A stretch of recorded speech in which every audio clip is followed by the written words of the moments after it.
play them at their own game. First thing is to get Joey running again.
Welcome back, Joey.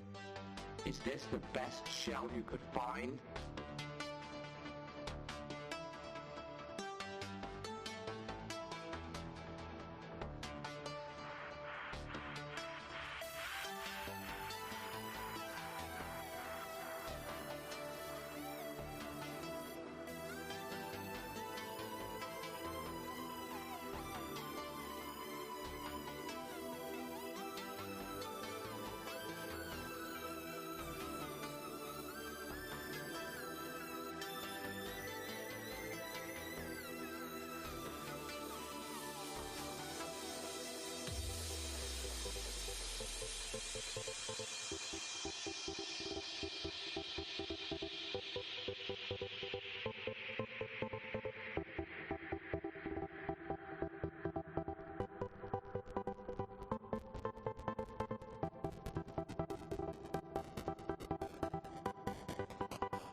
Good morning, everyone.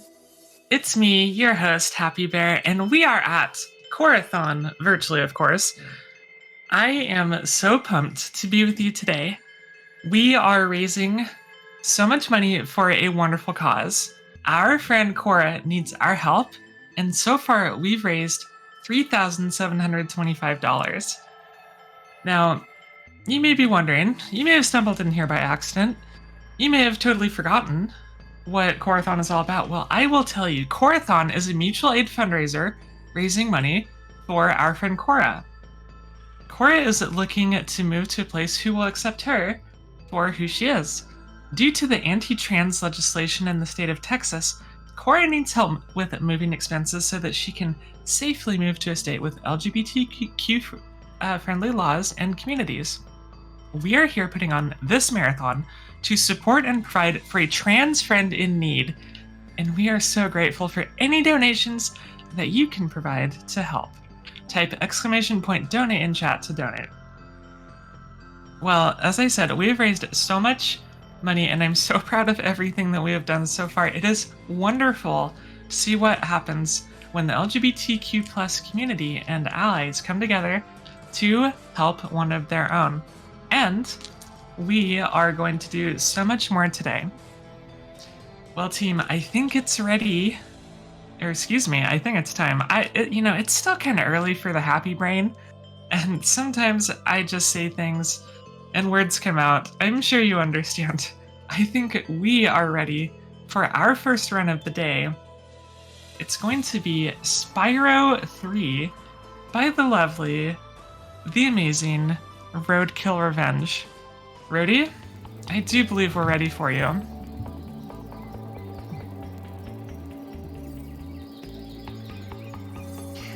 Hello everybody, it is time. Welcome to the second day of Corathon. I am super excited to be here with Spyro Reignited Trilogy. So first things first, thanks to your generous donations, I do believe I hopefully am going to be able to change our lovely Spyro's color from his trademark purple. So what is the incentive result? I probably could have checked it myself, but I did not. It is all good. Boy, I'm struggling to see if we have a total here. My spreadsheet is a little borked right now, so let me just double check with the tech crew just to see what our result was there.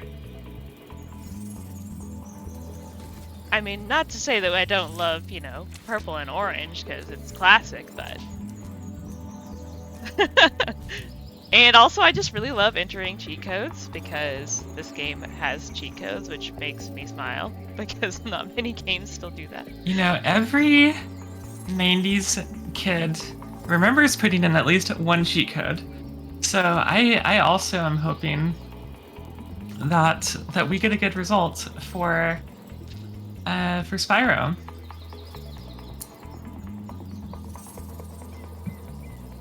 A good result, or yellow. Or yellow. Who doesn't want to have a banana dragon? Yes, I think I've had to do mustard Spyro at events before. For charity is the only reason that is acceptable. Understandable. I would look like a banana for charity. Absolutely. Absolutely. It's definitely more of a mustard, though. It's a really gross yellow, in my opinion. I have a mustard blazer that I look really good in, so heck you. I don't know. The dragon energy isn't there. Okay, though. I gotcha. All right. Well, what do we got? We're still working on this one. While we're digging this up, Rody, do you just want to give us a preview of a couple of the tricks that we're going to be seeing in the run today? Yeah, sure thing. I mean, because the opening of the game, it starts off really quickly. I'm actually sitting here at the opening right now just to vibe and watch his cute little idle animations. But yeah, so essentially what we're going to be doing is a lot of different tricks that just involve using all the different movement tech. So we've got jumps, we've got charges, and we've got glides, and we've got hovers. And the physics in this game is very interesting in that there's lots of ways to sort of maximize and get to places you're not supposed to get. So Yeah, so the start of this game, I guess I could just run through it as if I was doing the run. I guess I could also just start the run and then pause whenever we want to change the color, if that might be easier. Okay, we just got word. We just got word on okay. what the color is going to be, and Spyro is going to be pink for this run. Yay! Pink Spyro. Okay, so let me see if I can get the code right. Alright, ready? We got up, left, down. Wait, I already messed it up. Up, left, down, right, up, X, RB, RT, LB, LT, up, right, down, left, up, and then pink is square. Yay! Pink Spyro. Okay, this so is gonna cute. be good. This pink Spyro is good. pushing all of my cute buttons right now. Very cute. So, let's get this run started, shall we? So it is going to start as soon as I input on Year of the Dragon here, which is the third game in the Spyro Reignited trilogy, and just the Spyro trilogy in general. So yeah, I'm going to go ahead and start the run in 3, 2, 1, go. And right here at the beginning, I'm just going to be skipping some cutscenes. It's actually possible to do some really weird stuff if you time this cutscene skip wrong. Like it will make everything look like sepia toned, or it will just not like close the loadings menu. But hopefully I won't rush it too bad and mess that up. And basically this game consists of a lot of collecting stuff. This is a collectathon platformer after all. I'm going to be collecting gems over the course of the game in order to unlock certain areas and certain levels. And I'm also going to be collecting eggs, of which I need 100 in order to unlock the final boss. So right here at the beginning we had Isabelle, our freebie egg. And I'm going to be doing a little wall glide here to get around a cutscene trigger. And then immediately going over here to do another wall glide. And I'll talk about these hopefully when I have a second to breathe. The opening of this game has a lot of very finicky tricks that are easy to mess up. So we're just going to go get some gems and head over here into the first level. So very quickly we got 2 eggs. I'm glad I didn't bonk and mess those up, but this is another glide that is sort of tricky to mess up, so let me just do a little hop, hop, and oh, and I immediately borked it. I almost saved it, but I turned in way too tight. Fair warning about this run, by the way, I am extremely rusty, so I'm probably going to have to try every trick like 3 times, so bear with me. Yeah, right. You're just being modest. Rudy's really good at this game, everyone. Well, I at least got... Oh, unless... There we go. I got mile skip there. Definitely a messy mile skip, but we got it. So that really shows the power of wall glides, though, and this is something that's very unique to the PC version of this game. And it's that you can sort of... I went the wrong way. I need that 10 gem.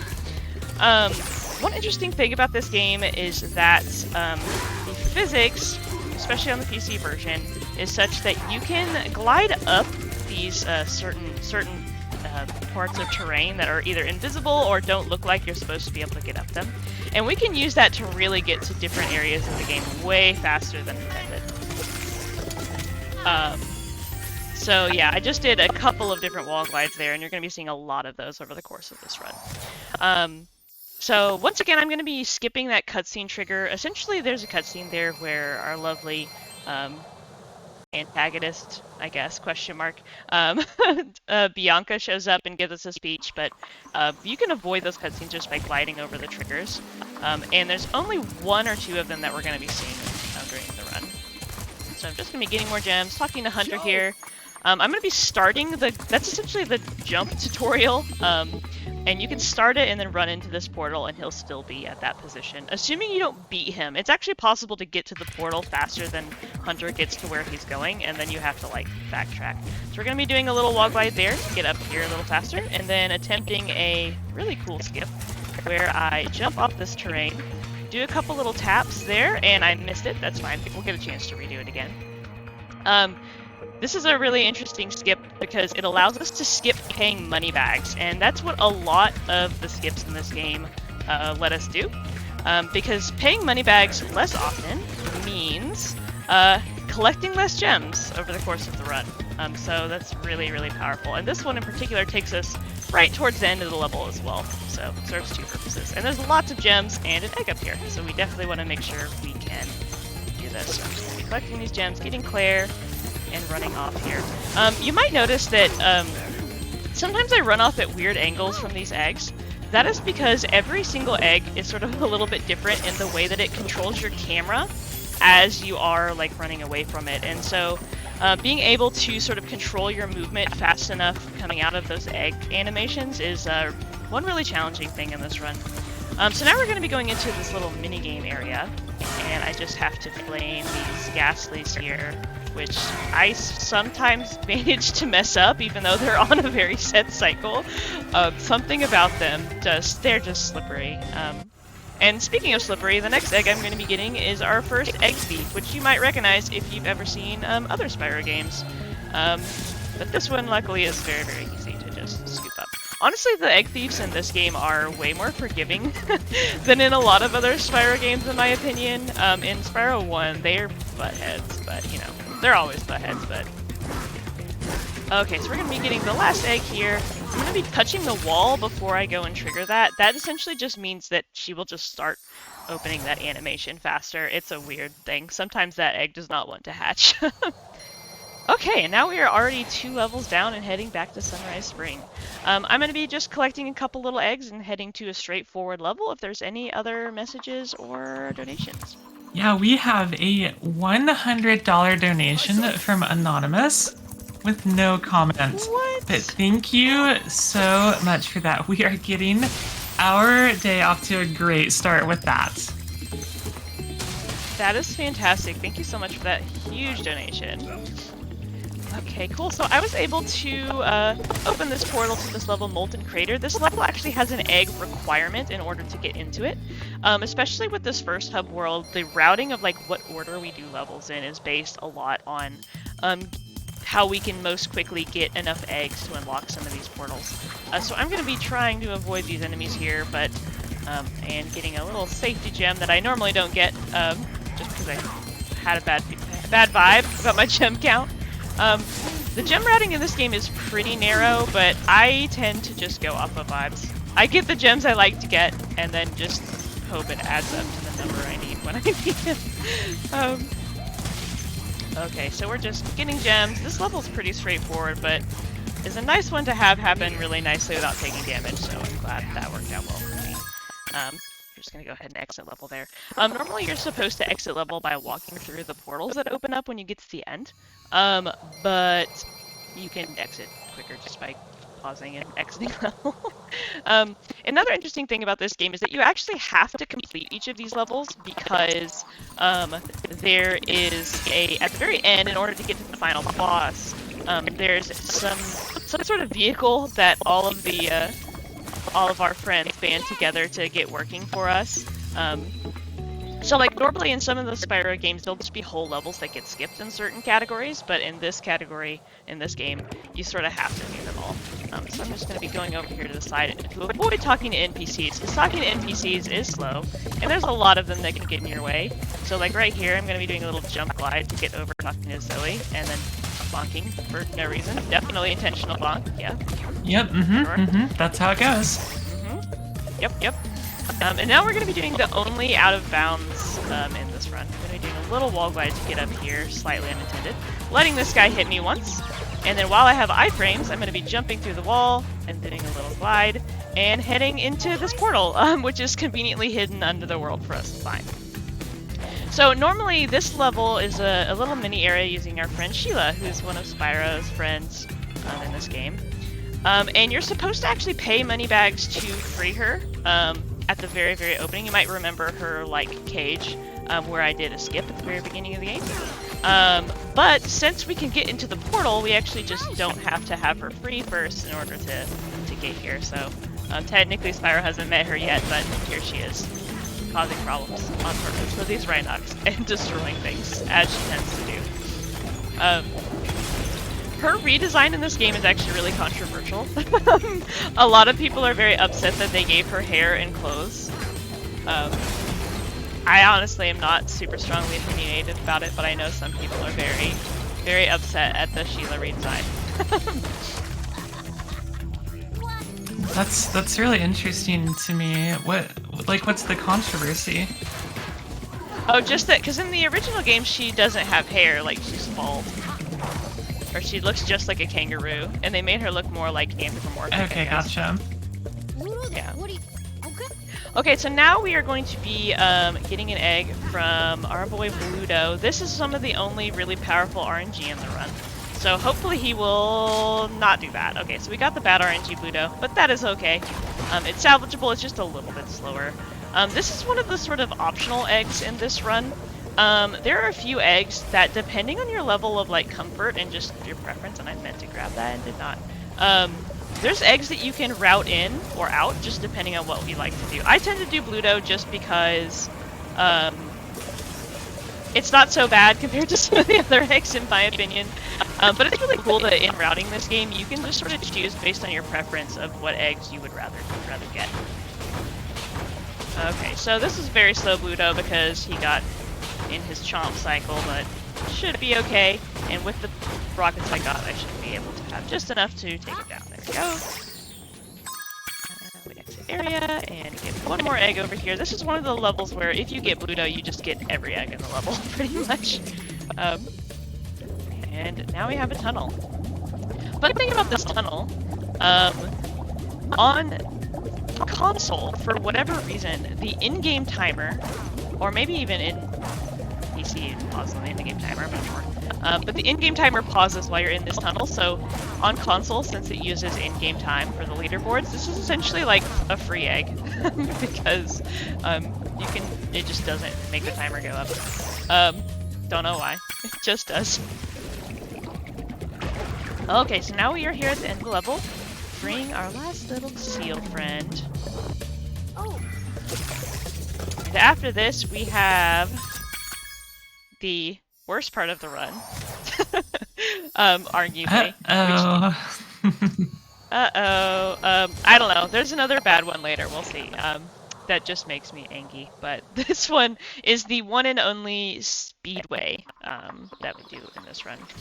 Speedways are a very iconic part of the Spyro games, but for speedruns, they can be annoying and difficult. And movement there was really terrible. But now we are into the Speedway level. But this is the only one we do in Spyro 3, just because it's a couple relatively quick eggs and just a whole bunch of gems. Through completing this sort of time trial, we get 400 gems, I believe, which, as you can see, I'm at 400 gems right now after spending none yet. And so that's a pretty significant amount of gems to get us to where we need to be when we need to be there. Hopefully I don't mess it up, though. I've been notorious for having issues with the butterflies on the last cycle here. So we're gonna see. Let's see if they're nice to me. Taking it a little bit cautiously here.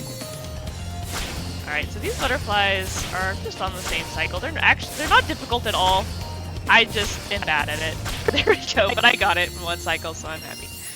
It's actually way possible to do that faster if instead of flying downward, if you charge down onto them. But I'm a coward when it comes to those butterflies, because I struggle enough as it is. Okay, so now we're doing UFOs, which is another very tricky minigame here. We're gonna see. So these are on a set cycle, which you would think it would be easy to hit them.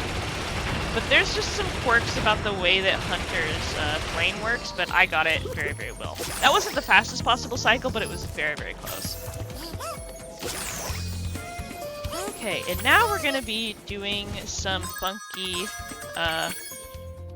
teleportation here. So this game does run on loadless time, so we can actually use that to use some of these loading screens to teleport us around to save a little bit of time. So I fast traveled to Cloud Spires there because it's closer to the level that I'm going to next, and then I just leave the level, and then I'm just right next to Sheila's Alp, which is a character that we're definitely just meeting for the first time right now, for sure.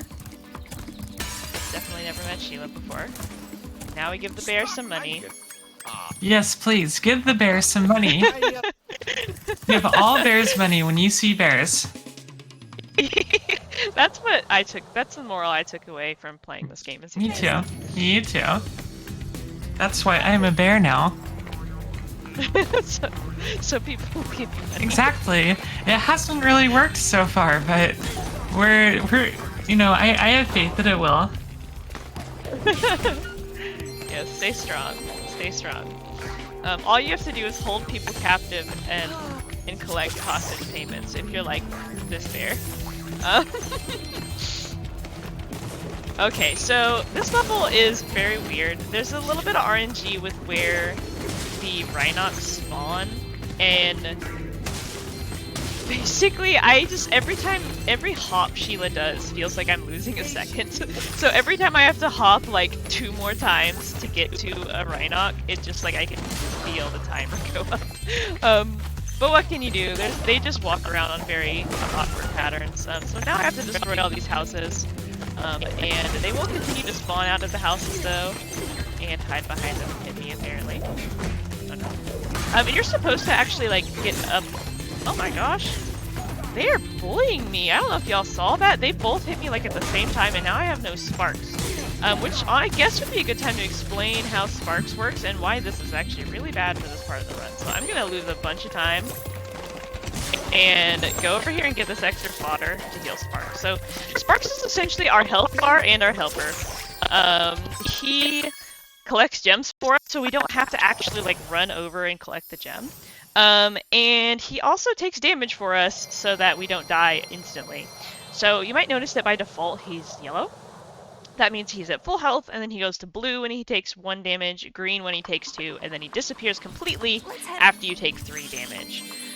Which also means that he's not there to collect gems for you, and that makes it way harder to not lose time collecting gems. But also, during this boss, we're entering the first boss dungeon now, there's a damage abuse strat in order to make it faster, and so having Sparks is what you want for this fight, but it's okay.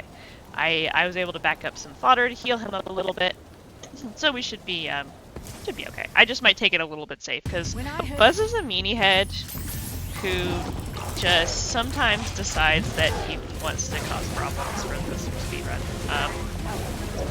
I reset here a lot, so let's see if he kills me. You can speed him up by... Okay, that's fine. He can just make me rubber band into the lava. Oh man, that was so mean of him. That was what I was talking about. So, you can manipulate him by flying outside the arena to get him to like end his little spin cycle faster. But sometimes he will clip you awkwardly and just dribble you into the lava, which is unfortunate. But at least it did at the beginning of the fight. I'm fine with that, honestly. I'd much rather it happen there than... so yeah, you can also do that to make it faster, but it's really just down to preference. So, but now I have Sparks for damage abuse, so yeah, that was definitely an intended death to refill my Sparks. Yep, that's... Oh, Sheila! Oh my goodness! She was trying to sabotage me there with a body block. Man, everyone is against you today. Everybody. Except me, Rody. Aww. So cute. Okay, so now this cycle is a little bit different. I actually have to go back out this way for a second, because the hitbox of his attack does not go away, even after you hit him, which means you can get hit by an invisible fireball there. So that's Buzz, the meanie. We got through okay. So now we're heading to the second hub world. So this game has 4 hub worlds, question mark? Yeah, 4. Each of which has their own like set of levels that you have to get through in order to get to the next boss. All the bosses are annoying in their own unique way, but you know, it is what it is. Midday Gardens I don't know. Some of my favorite levels are here, including the one we're doing next, which is Enchanted Towers. But the first thing I'm going to be doing when I jump out of this balloon is doing a weird little glide. And I do that to get around one of those invisible Bianca triggers, and then I'm going to jump into the river and grab Dave, who is an egg that I have definitely forgotten in runs before, so I always have to make sure I get Dave now. The trauma of missing one of the 100 eggs in the route and trying to figure out which one it was you forgot is not easily forgotten. Okay, so this level I'm going to be taking a weird path around. This level has very, very interesting terrain. And honestly, this level is just so easy to take really like weird routes through. You can definitely go very unintended ways all around these towers, but so I'm just going to be taking this route directly to this egg and then quitting out. This serves two purposes. It gets me closer to where I can do this little skip jump that I'm about to do, and it refills my sparks because I did a bunch of damage abuse in the previous fight. So I'm going to be getting up here and then doing a charge jump, hopefully. There we go. That was a little funky, but I made it first try, so I am super cheesed about that. That essentially just shows how there's lots of really interesting sort of funky movement you can do by doing wiggling in the air, which essentially just maintains your height for a little bit longer than intended, and allows you to do some funky jumps to get to places you're not supposed to be. I've said funky like I was gonna say, I am very entertained that you keep describing the movement in this game as funky. I've never heard a game's movement described as funky before, and I'm digging it. I'm here for it. Yes, it is both funky and radical, which is also appropriate for the next minigame we have, which is Spyro Pro Skater 3. Essentially... Yo, Spyro, the greatest skateboarder of our generation? Yeah, absolutely. So fun fact, so I owned both Spyro 3 and like Tony Hawk's Pro Skater as a kid. I spent way more time in this dinky little minigame than I probably spent in all of the Pro Skater games. Incredible. It's truly wonderful. The mind of a child is. Right, and I can just casually just do a 900 like it's nothing. Okay, let's see if I break my skateboard here. No. Okay, we're gonna do some little twist there. You're supposed to go all the way down that ramp to do a trick, but you can sort of cut that corner in a way that lets you do it. And also, here's a fun thing. So we're supposed to be doing a, wait, hold on. 1, 2, 3, 4, 5, 6, 7. Give up. So, in this minigame, you're supposed to be essentially competing with Hunter over who gets the most points within the time limit. But for whatever reason, if you do one really big trick before he like does anything at the beginning, and then give up, he's just like, you know what? You win. So for whatever reason, you can just get through that really quickly. And I actually meant to guidebook out of there, but it's not a time loss at all, so it's fine. I just tend to forget to guidebook. It's something I do all the time in this game. We're gonna collect Mingus, just a top tier dragon name, and then head into Icy Peak, which has some really interesting things going on in it. As any ice level, there is lots of ice to slide around on and slow our movement down. And I was attempting a damage abuse there, and I got the angle wrong and messed it up. So now we're just gonna have to do this as intended and wait on this guy to get off this turret for us. Thank you, sir. But when you glide, if you charge down into the ice, you sort of maximize your speed on it a little bit faster. So I'm gonna be doing that a lot. And this level has a lot of good gems or sort of sneaky places, so I'm going to be getting those. That was an intentional bonk that helps us climb upstairs a little faster. One interesting thing about Spyro is that every set of stairs is different, and every set of stairs is like a mini-boss in this game, in my opinion. So I'm going to be going and collecting gems, swinging the cannon around, and taking this a very unintended way. So I'm going to be doing a little charge jump to get up here, faster than having to go like all the way around like they want me to.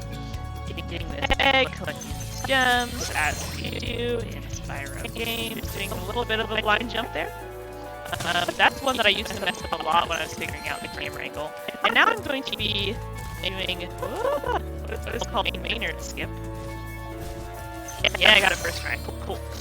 So that's essentially just maximizing, just getting a really perfect cover there and making sure we get maximum height and utilizing that thing that we can inexplicably stand on the turret in order to get that egg faster. And I am messing up these damage pieces, so we're just gonna wait. We're gonna wait it out.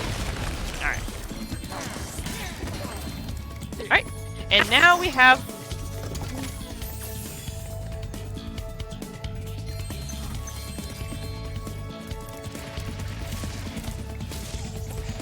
the other egg thief will like jump down and then you chase the red egg thief, but it also will just stay there until you and let you just get him first.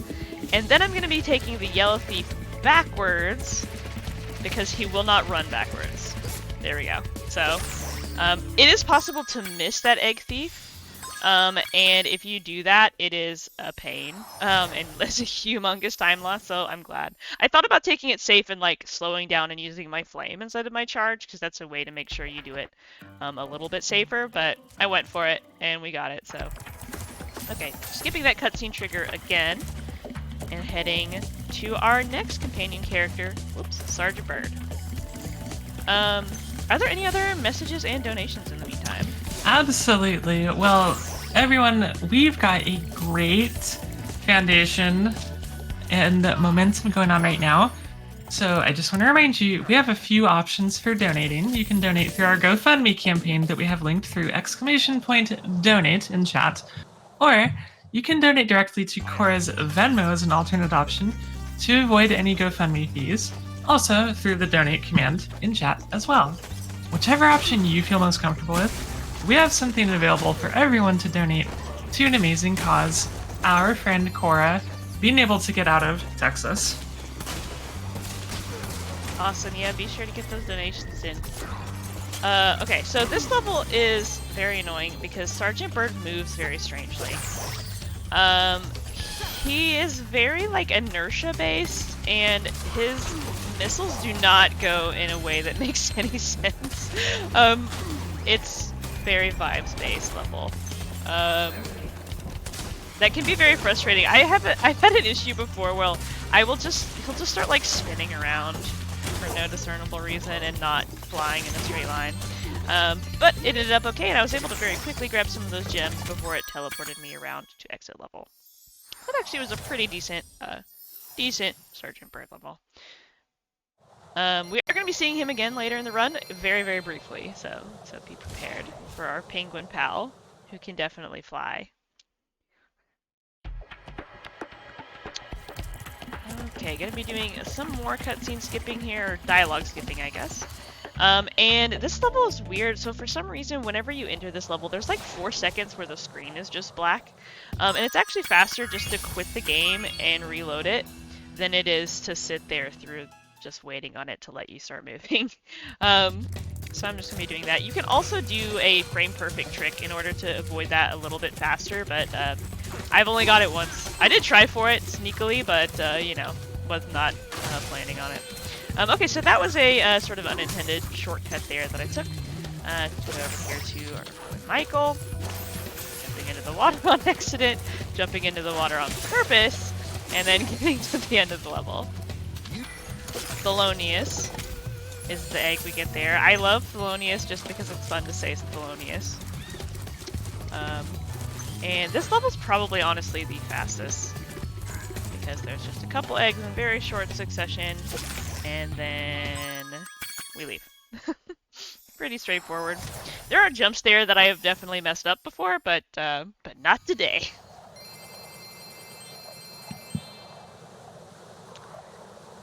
Okay, so now we just have one more world left in Midday Gardens before the boss.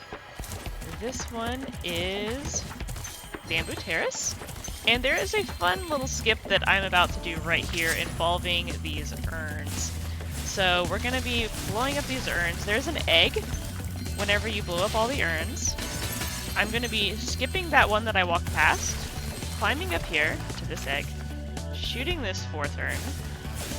Hopefully I hit it. Starting this egg cutscene, and then letting it warp me with this other egg cutscene right next to Bamboo Terrace.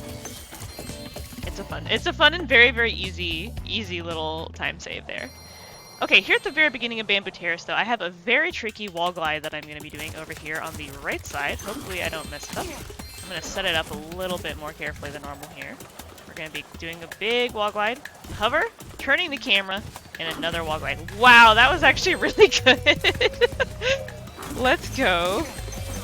I didn't practice that, so I was very worried about it, because I've messed it up very poorly at like every marathon I've done. I'm telling you, chat, you know, Rhodey's just like, oh, I'm so out of practice, I'm so rusty, and then she's just hitting all these difficult tricks first try. I'm on to you, Rhodey.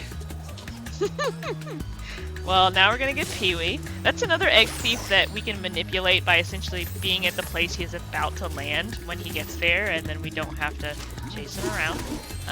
Did a little jump there after I beat that enemy so that I could jump into that gem a little faster, so I didn't have to wait on the gem to hit the ground. And now we're good. Just a couple more eggs here. That is a very deceptive thing, so I did a hover there. It looks like you don't have to hover there, but if you don't, you will face the consequences. Believe me. I've definitely done that before. Okay, so traveling back to Midday Gardens by guidebook, because if you don't, and you just leave the level normally, it will do like a little dialogue with the panda from that level, but it will also put you directly into the cutscene trigger with Bianca that we skipped like 3 times, so it's another little way you have to get around that. And skipping that once, you have to skip it 3 times, but it's still a time save versus just sitting there through that dialogue. Okay, and now we have Spike, which is a very RNG dependent boss. It doesn't vary a whole lot, but it can be bad. And specifically, it's mostly a problem in this first phase, where there are these lava rocks that will shoot out the furthest possible location. Cool. Love that. Managed to avoid getting hit there. That was pretty close. And did it again. That was pretty stylish. Well, that wasn't a terrible first phase. The first rock was in a bad position, but the second one was pretty close. And now I'm essentially just going to be running around here and staying as close to Sergeant Bird as possible, because he is dropping rocks that are power-ups for us, so as close as we are to him, the quicker it will be for us to grab those. He has a tendency to drop them directly onto the boss's face, though, which is not nice. So far so good on Spike. Hopefully this is the last time we see Spike. There is a chance we will see him again, though. But I'm not going to spoil that until we get there. Okay, I'm going to be attempting what's called Early Whirly. I don't know if I got it or not. No, not quite. Okay. Early Whirly is a goofy trick that if you're in the air at the right time when this whirligig thing spawns, it will just like yoink you straight into it and not have to stand there for a moment, and also Spyro will be like invisible in it and stuff, but it saves like 2 seconds or something. Okay, now we get to see Bianca for the first time. This person that I promise actually exists and that I did not make up just to show why I was jumping weirdly in weird places. Because this one is one that we cannot skip, at least as far as we know thus far. If somebody discovers a way to skip that Bianca dialogue, you will be treasured in the community. Okay, now I have our second icy level here, where we have an ice breath instead of a fire breath. So I'm going to be using that to freeze these enemies and get bonked by them, apparently. So I can skip having to go through this like thing to melt this wall by jumping over it. Get some very sneaky, very big gems, and then take this very carefully, and am I gonna make it? Yes, okay, cool. So this is essentially just going through the level a little bit unintendedly, using those perfect covers and various things in order to get to places faster. I'm including this wall glide, which I am bad at, so let's see. There we go, there we go. It's very easy to tap into the wall like way too much there and just like slide down it, so I'm very glad I didn't mess that up. Not a bad frozen altars. Thanks. Took a little bit extra time to set up, but you know, it is what it is. Better to set up than to fall. Especially when you are rusty. Uh-huh. Mm-hmm. That's how it goes. Sure is. So, Evening Lake is really, a lot of people say that this is the world where the run like really starts, because there's a lot of levels where there's a lot of ways to lose time. So putting together Evening Lake and all the levels without any major mistakes is a great way to have a good run, basically. So upcoming is Fireworks Factory, which is a pretty straightforward level, other than one skip at the end called Sam Skip. So we're gonna see how that goes for me. But this is also the level with everybody's favorite egg in the game. Everybody's favorite. Are you ready? Everybody say hi. Hello. To Noodles. Noodles. And bye, Noodles. Noodles, I love you. Yes. Noodles get. Cannot leave Noodles behind. Okay, so I'm going to be avoiding most of the enemies in this level because they basically have 1 gems in them, which is, you know, the lowest denomination of gems, not super worth our time. And I'm just running to the end here, but one thing I am going to do a little bit sneaky is I'm going to be grabbing this rocket, which you're supposed to use to defeat these big enemies, but I'm just going to be hanging on to it and going over here and blowing up the chest with it, and we're going to be coming back to that in a moment after I do Sam Skip. So let's see, we're going to be trying to essentially do a damage boost up this ledge. And look at that, first try Sam Skip, let's freaking go. That made that look easy. It can be very tricky, so the angle at which that enemy throws that bomb is very unpredictable. Sometimes he'll sort of like bowl it at you and then you will not be able to like get enough height from it. Sometimes he'll like bounce it really high. And you really want to angle it so that he throws it in a place that is useful for getting up to that ledge. If you don't get Sam Skip, you have to go through like this really long mini game, and so it's worth doing, taking a couple of tries to do. Okay, so now I'm going to be getting eaten by a whale, and I'm quitting out and reloading. And the reason that I do that is because sometimes this whale, if you try and leave it normally, will just... I mean, I think that the general consensus is that the whale is just called Jank Whale, because it will like spin around in circles and like not spit you out, and like it will just glitch out. So if you just quit out, it will just avoid having to deal with that. And it still puts us pretty close to this level, which is Charmed Ridge, which is, oh my Lanta, I've never bonked off of her before in my life. So this is off to a great start. Charmed Ridge is sort of known to be one of the more difficult levels in the run.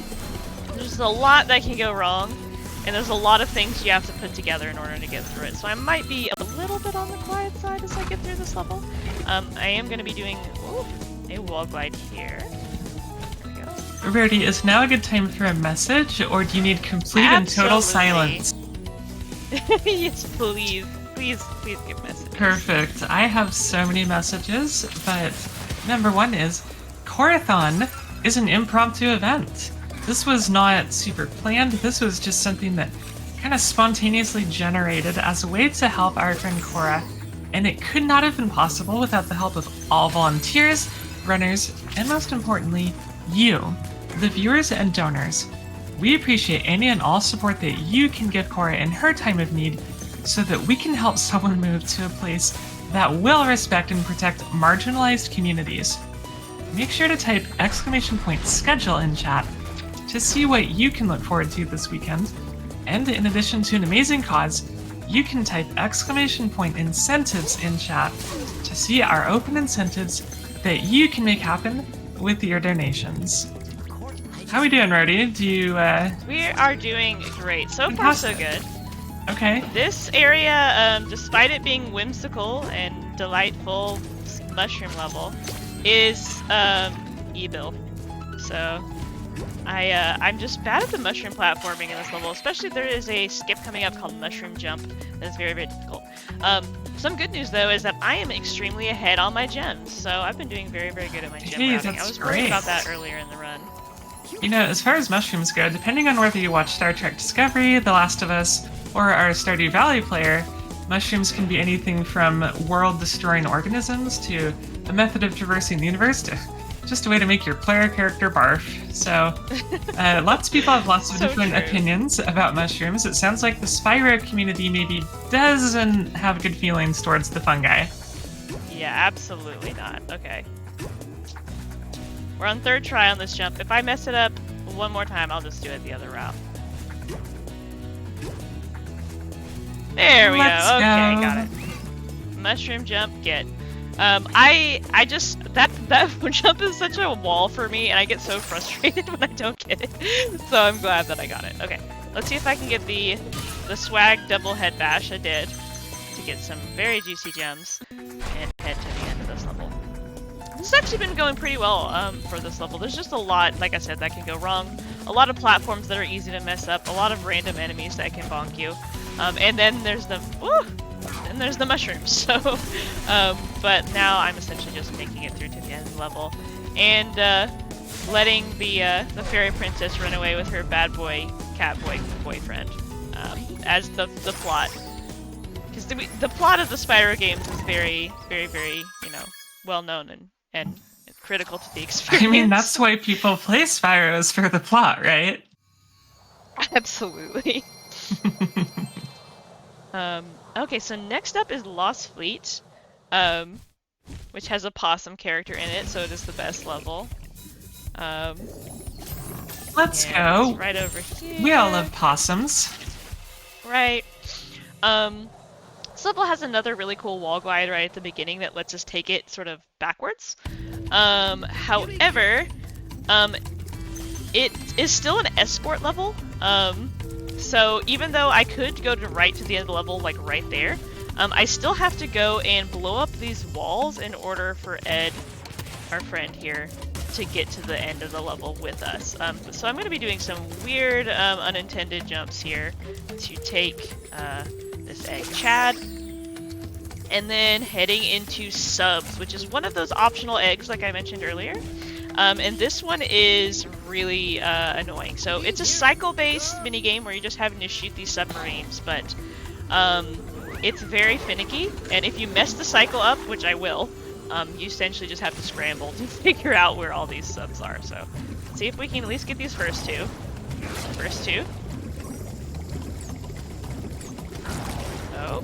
Oh, that was actually pretty okay. I almost salvaged it.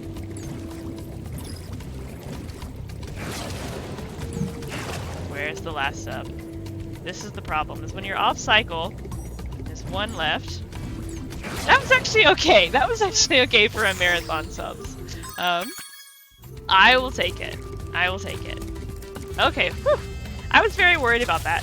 Earlier when I was talking about the speedway and how it's the worst part of the run, the close contender for it was subs. So, now we're through. Now we get to escort our friend to the end of the level. And like I said, I am way ahead on gems. Because actually, I don't need any more gems for the rest of the run. So that's cool. Wow. So the next thing we need it for is to free our next companion character, Bentley, who needs 1,000 gems. And then after that, we actually do need 300 gems for one other thing later on. However, if you just go through the rest of the levels of the run, you will accidentally end up with way more than that many gems if you just don't pay attention to them. So effectively, we're done with gems. Okay, skipping some dialogue here. Getting our friend Stuart. That is one egg that I wait for the camera to fix itself before I take that jump. There's something about the angle there that is very, very difficult. And let's see if I can get this jump here. This is one that is sort of tricky and requires going around this corner.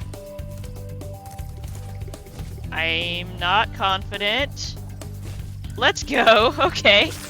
Who needs confidence when you have skill? Heck yeah. The most skilled Spyro speedrunner ever. Oh yes. I am the Spyro speedrunner of all time. Definitely one of the Spyro speedrunners of all time. Yes. So am I. I've just never submitted or even played Spyro before. We're all Spyro speedrunners in our hearts. Yes, we are. It's all about the Spyros we speedran along the way. Wait. I lost the thread there a little bit. Pause jump. Okay, so this is another cycle-based level where we're escorting Bentley's brother Bartholomew. If you talk to him during this cutscene, you can move before you're intended to, so that lets us jump onto this icicle a little early. And now we're just hitting these snowballs, and I almost got the fast cycle, but alas, now we just have to wait on snowballs, but it's fine.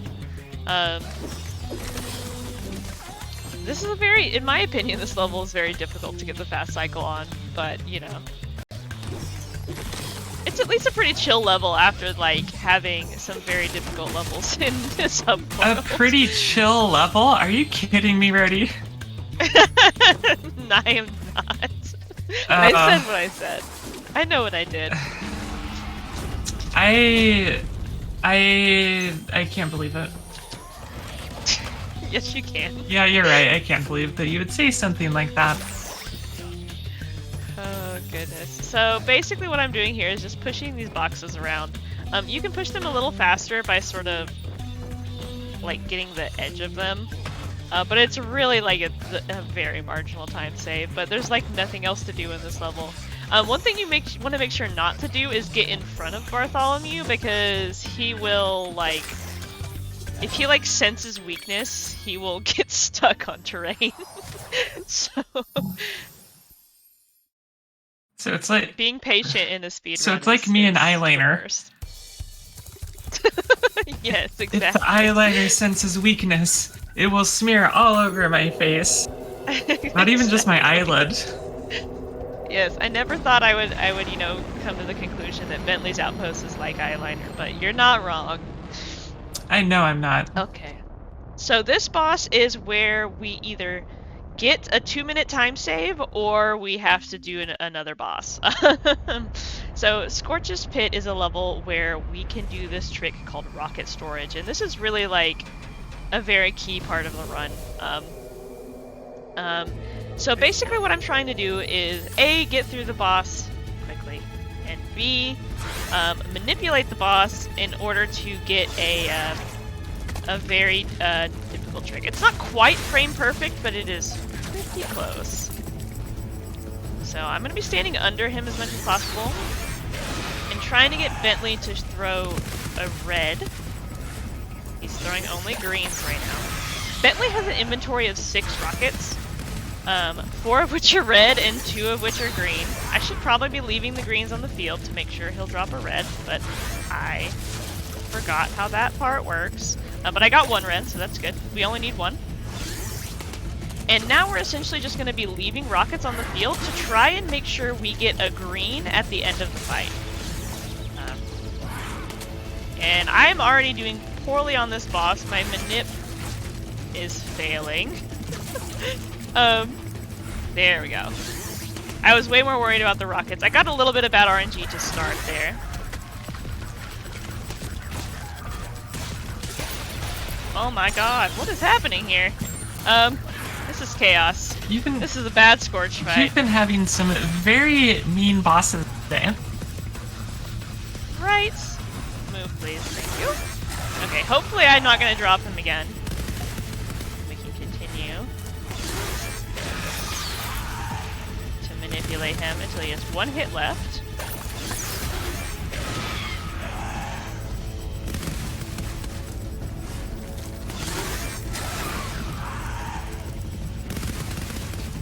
Alright, we're gonna go off a gamble here. Oh. I have to wait until the right attack here. Hold on. Sorry, I'm a little bit focused.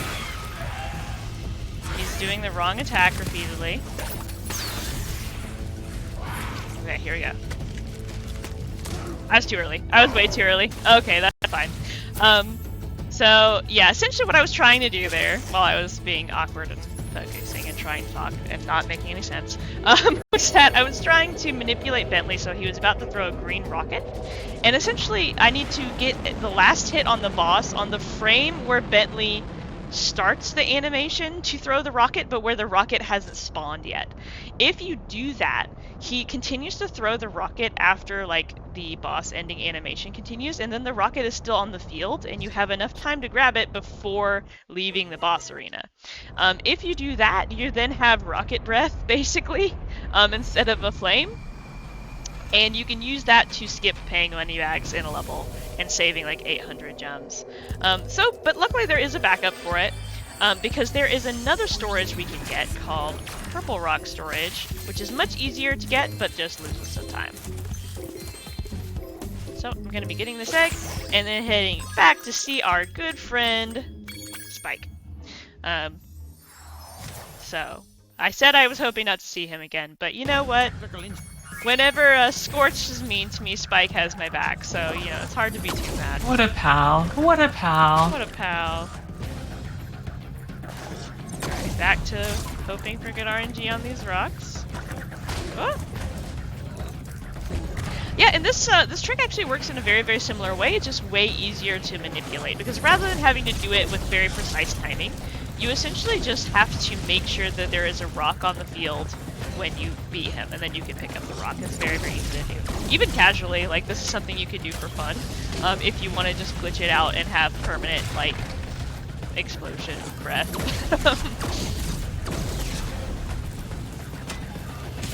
Oh, okay, that's fine.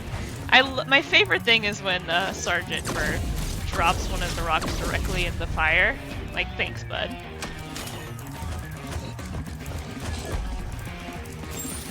Verdi, is now a good time for a message? Absolutely. Delightful. Well, chat, we have a donation incentive for the Outbound Ghost, which is our next run coming up, or excuse me, not our next run, but the run after our next run. And if you donate, you can name the character that we will be using in the Outbound Ghost. So definitely get those donations in for that. And chat, I would love to see a $5 donation train for your favorite Spyro memory. I've never played Spyro before. I would like to at some point. So I'd love to hear about your favorite memories with Spyro, things you did, things that you wish you'd done. That would be wonderful. I think we can get that would be a good delightful. donation train going for our favorite Spyro memories. Absolutely, let's do that. I want to hear them. I'm so nostalgic about these games, about the original trilogy, so I would love to hear your stories about it. But cool, but we successfully got our purple rock storage, and you might be wondering why I'm not using my fancy guidebook to teleport around right now. That is because I have this purple rock breath basically until I get teleported in any way.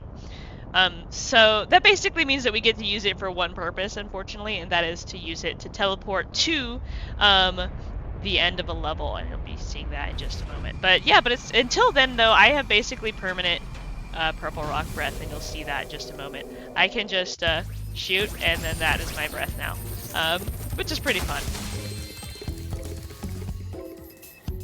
As long as you don't teleport. It's very easy to want to take the shortcut, but if you do, you will lose it and have to re-get the glitch. Okay, so essentially what I'm going to be doing with it is right here at the beginning of this level, I'm going to be just shooting this egg thief. And when I shoot the egg thief, I'm going to be teleported to where I would normally be getting that egg, which is... Whoops, I'm talking to a sign on accident. But yeah, you normally get that egg towards the end of the level after you've paid Moneybags a whole bunch of money for a really stupid bridge. So we don't have to do that by doing that trick.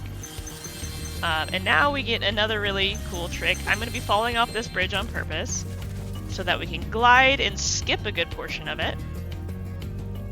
Jump on this thing that lets us run on it for some reason, and then go right to the end of the bridge. Now we're going to talk to get the technical end of level egg. This level just gets done all kinds of out of order in the speedrun.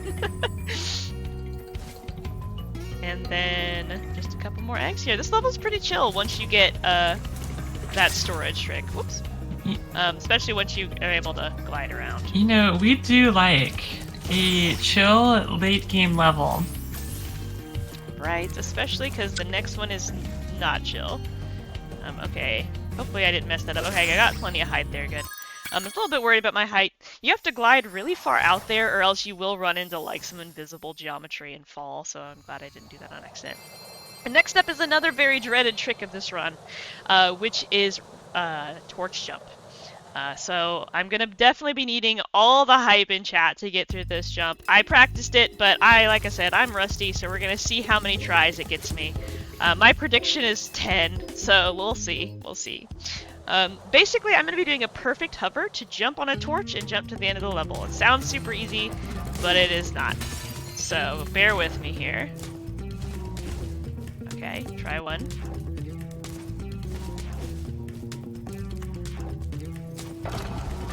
At least we get to listen to Stuart Copeland's awesome jams while I focus on this.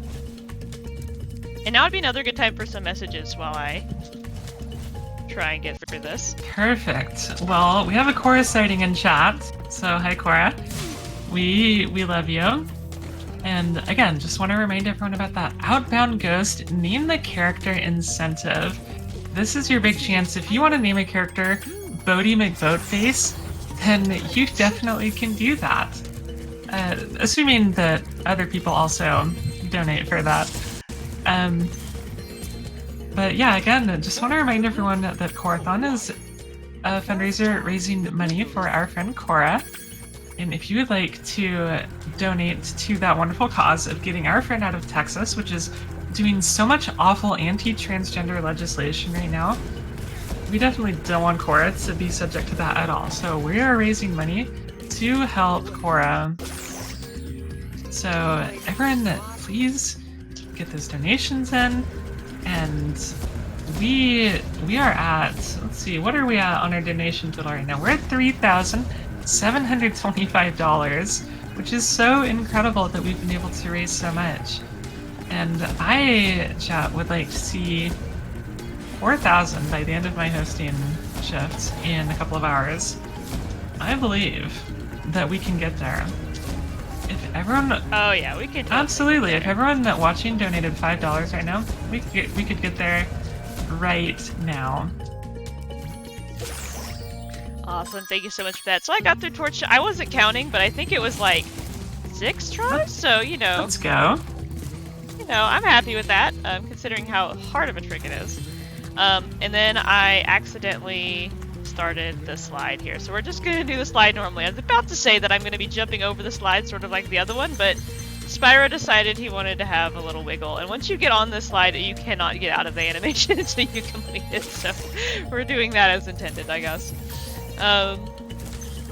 Cool, and then I went and did the Tanks 1 and 2 minigame, which is another one of those sort of optional route ends. And you might have noticed my camera get a little janky during the second phase of that. That's because I actually swapped to using keyboard and mouse, just because it makes it a little bit easier to aim to get some of the more difficult shots there to help that go faster. So apologies if that was a little shaky screen for a little bit while I was in that tank. But cool, now we are going to be heading to the Dino Mines. Which is, the level is just so, there's so many gems in all of these levels. You'll be seeing what I mean when I say that if you just don't even try, you end up with plenty of gems for the 300 that we're going to need at the very end. Alright, everybody get your yeehaws ready. We're going to go into the cowboy dinosaur level, which is, you know, the classic theme. When you think about cowboys, I think about dinosaurs also, so, you know.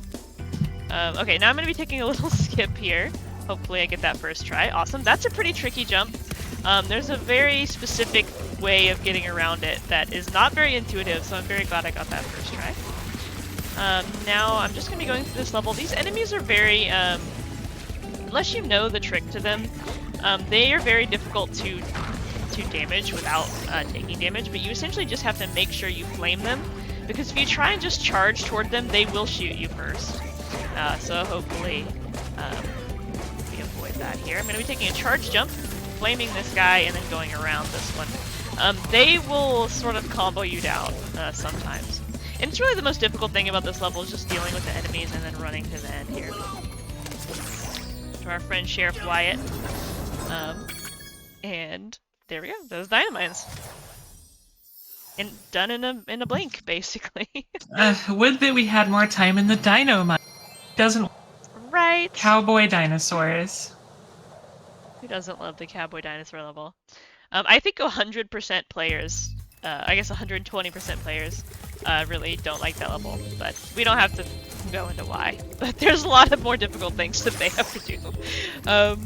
Okay, so I'm going to be taking a little glide here to manipulate this thief, to flame him, so that I don't have to chase him around. There's a lot of that in this game, and heading into Desert Ruins, which is probably one of my favorite themed levels. I just really like the color palette and the vibe. I don't know, it's just a really cool level to me. So this level has some damage abuse that I'm going to be doing, and we are actually going to be coming back to this level later for an end of level skip. But I'm not going to be worried about that end of level skip for now. I'm essentially going to be getting every egg that I'm planning on getting, except for the final one. So that was some intentional damage there in order to boost up there a little bit early to get to this egg. And now we get to see Sheila once again for our little diet Crash Bandicoot level. Which is 2D. So everything on this little minigame is pretty much cycle-based, pretty straightforward. Sometimes it can get ahead of you though, and which is annoying. And some of these enemies are also just really mean. And more than that though, so Sheila has a jump where if she double jumps and then jumps again, she will do this like big air launch jump. Which we actually want to avoid because we don't need it to get through any of this level. But it is slow compared to just her normal jumps. So what I'm going to be doing sometimes, I'll be doing double jumps and then doing a little like right here, like turn around. Basically I do that to make sure she doesn't go into the like big bounce jump and lose time that way. It's a minor optimization, but it's just a quirk of how Sheila works. Also, everyone, I have an important announcement. Happy by 3 just added the big trans emote to the channel emotes, and I would like to see a big trans chain in chat. I want to see as much big Yes. trans. I want to see them trans hamsters rolling. Yes, I hope that chat is heeding the call. I'm calling for big trans. Okay, so now we pay money bags our final 300 gems just to get to these 2 egg thieves, which are meanie heads, because we basically have to do them as intended. These are probably the one set of egg thieves in this game that we just have to chase down. And this one isn't too bad. Normally I get him around this rock here. Okay, there we go. And then we have the second one. Also, you might notice we came back to Molten Crater. This is a level we did way earlier in the game, and we just come back to clean up some eggs now that we have Sergeant Bird unlocked, and now that we have the extra gems sitting in our inventory to spend on these egg thieves. And I don't know why that didn't hit him. Hello? Okay, no. Yep, this egg thief is annoying. It's like the jump angle on it just sometimes decides it's gonna cause problems. And sometimes it will get stuck on stuff, and sometimes it'll just let you get him, so whatever. I'll accept that. So now we get to briefly see Sergeant Bird one last time as we fly over here and grab Luna. And now we go back to Desert Ruins. As you might see, we are at 98 eggs, so only 2 left to go before the final boss. Okay, end of level skip. We're gonna do a little funky corner stand here. It's been a while since I said funky, so I had to say funky. And do a little wall glide up onto that ledge. There's a bunch of different setups for that skip, and it took me a very, very long time to figure it out. This is actually the first speed game I ever learned, and there was a lot of really huge like hurdles to learning it, and it's cool looking back now at like how unstressed about that end of level skipped I am, considering how difficult it was when I first started learning the game. Cool, and now we have one last egg, which is a sneaky one. That is right here, conveniently next to our Desert Ruins portal. That's why we sort of leave and come back to Desert Ruins, so that we can go over here and grab Billy, and then hopefully not fall off the ledge. For whatever reason, that whirlwind is based like off the edge of that platform, and if you don't line that up perfectly, or if you just walk into it slightly awkwardly, you will just fall off right there. And it's really sad when that happens. Oh yeah, did I mention that we were our quest was to defeat a sorceress, because that's what we're doing now. It is time. By the way, Rarity, we are getting some powerful transgender energy in chat. There are so many hamsters rolling. It's more of them. It's beautiful. I demand more. More! Let's cut Kyler in that thing, people. Absolutely. Okay, so just like our other bosses, this one has 3 phases. The first of which is a tank, a turret. The second of which is a tank, and the third of which is a UFO. Unfortunately, I messed up the first cycle slightly here. Also, you might have noticed that there's a guy helping us out here, like with our other boss fights that we haven't met yet. Don't worry about it. He's another character that is there, I guess. The one that we don't free from his captivity from Moneybags still somehow manages to be here to help us out, so, you know, cool. The one thing you really don't want to do in this fight is get down to green sparks, because if you do, he will only shoot down the sheeps. So we're in the tank phase now, though, which is the best phase of the fight, because you can just manipulate her to get into a little loop there with her melee attack. Easy peasy. And now we just have to wait for the final vehicle to drop, which, like I said, is the UFO. Which is very, very tricky to drive, as it turns out, especially if you run into fireballs. Cool, love that for me. That was me being a little bit greedy. I probably should have waited out the fireball rather than jump straight into the turret. So now I need to make sure I get that fodder, because otherwise he will continue to shoot down fodder, and wait on him to shoot down this other UFO. Because the UFO can fly vertically, it's very easy to sort of like mess up the controls, partly because the camera is like anchored to the sorceress, and she just caught up with me. This is not going super well. She's being mean to me. It's fine. We just have more time for more trans emotes in chat. She's really going off today. She's girl bossing it up right now. You know, we stand a girl boss. As long as they're not gaslighting or gatekeeping. Well, that remains to be seen. Okay, okay. Alright. So far so good. I'm essentially trying to get in a little loop here. And hope she doesn't catch up with me again. And the time is going to be on my next hit to her. So... time. Okay, that was a little bit of a messy sorceress fight, but we did it. GG! We did it. We saved the Dragon Realms. We defeated the sorceress. And saved a bunch of eggs and got a lot of money, I guess. As Spyro tends to do. So, yeah, that would be Spyro, Year of the Dragon, any percent in the Reignited trilogy. Thank y'all so much for having me here. This run is a delight to show off, even when it's stressful being rusty on it. But it's a fun game. It's a great speed game. And yeah, thanks for having me. I'm RoadkillRevenge. I stream on Twitch at RoadkillRevenge. I play this sometimes when I actually stream. And yeah, it's a good time. I can confirm, I hang out on Roadie's. Super fun and enjoyable, and everyone should follow Roadie and come hang out with us. It's really, really fun. Alright, well, GG Roadie, that was awesome. Team, we are going to take a quick break because breaks are good. Get up, stretch, take a walk, grab a snack, hug your dog or your cat or whoever you love. Now's a good time to do a little bit of self-care.